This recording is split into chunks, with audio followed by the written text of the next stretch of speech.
Hello everyone, అందరికీ నమస్కారం అండి. ఈరోజు ఈ వీడియోలో అయితే మంచి టిప్ షేర్ చేయబోతున్నాను. సో ఏంటి అంటే, ఇక్కడ చూస్తున్నారు కదా పచ్చి చెనక్కాయలు. వీటిని నేను ఎండలో ఎండబెట్టేటప్పుడు బయట పక్షులు వచ్చేసి అంతా గలీజ్ చేస్తూ ఉన్నాయన్నమాట. సో అందుకు నేను ఇది వచ్చేసి ఫ్రూట్ బాస్కెట్ అనమాట, నెట్టెడ్ది. సో ఇలాంటివి ఏదైనా మన ఇంట్లో ప్లాస్టిక్ కానీ స్టీల్ కానీ ఇలా ఉన్నప్పుడు పక్షులు డిస్టర్బ్ చేయకుండా మనం ఇలా మూత పెట్టేసుకొని ఎండలో పెట్టేసుకుంటే ఏ డిస్టర్బెన్స్ ఉండదండి. మనకి 2-3 డేస్కి ఈజీగా మనకి ఎండిపోతాయి. వీటిని ఇలా ఫంగస్ రాకోకుండా మనం ఎండిన తర్వాత ఎయిర్‌టైట్ కంటైనర్లో వేసుకోవచ్చు.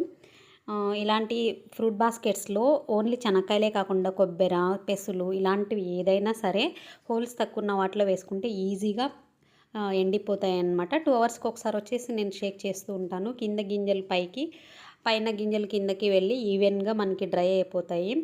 ఈ టిప్ నచ్చితే ఖచ్చితంగా like, share, comment and subscribe for more videos. మరొక మంచి వీడియోతో